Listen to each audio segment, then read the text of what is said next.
Welcome back to the onboarding series.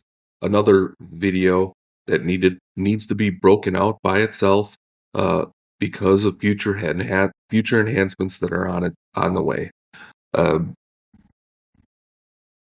and that is release. So we do have our versions, and we get one of those every time we check out a file and check it back in. You'll get a new version.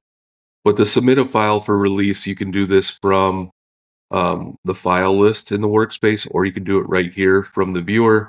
And I'm just going to go ahead from the action menu and hit submit release.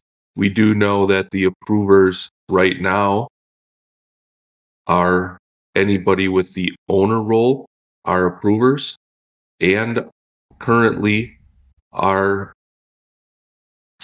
contributor license users are approvers on releases.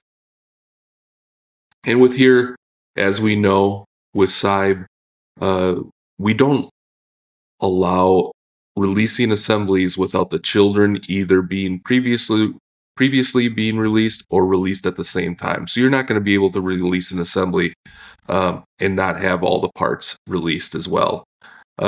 We also have a very flexible revision setup. We don't have any complicated setup for your revisions.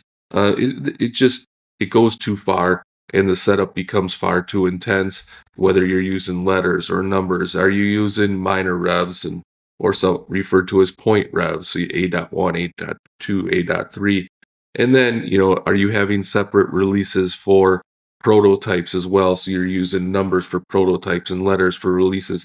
It gets far too complicated, and then that becomes into a system where you're doing constant administration as well. So whatever you want is what you enter into the revision area. Now, when you're releasing an assembly for the first time, you're going to see that all the children are going to get released. When you hit A into the top level assembly, you're going to get A all the way down. But you could come in here and enter something else if you wanted to on any other line. It's just filling it out to speed that first release for you.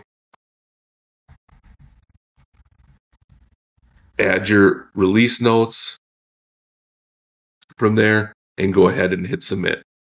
That's going to set the file to pending approval. And you see that when you come back here into the browser, that's sitting at pending approval. And if I come back in here, everything's sitting at pending approval as well.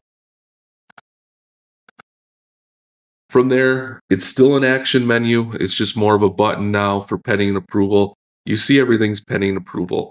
And here as an owner, I can come in here and approve or reject this. If I reject this, all my files go back to the workflow state of in progress, so edits can be made as needed. Maybe I throw a markup on the file or add a reply to a markup to let somebody know that, hey, you missed something. Please fix this. But if I approve this, the file then goes to release. We'll see that back in the workspace, in the folders. You're also going to see in the details or the information sidebar here that the file becomes locked. I think I mentioned this in an earlier video. When we release files within Sibe, the files do become locked. And when a file is locked, it can't be renamed, it can't be moved, it cannot be deleted. So that's it for our file releases for right now. Look for some future updates in the very near future. We do appreciate you, and thank you for choosing Sibe.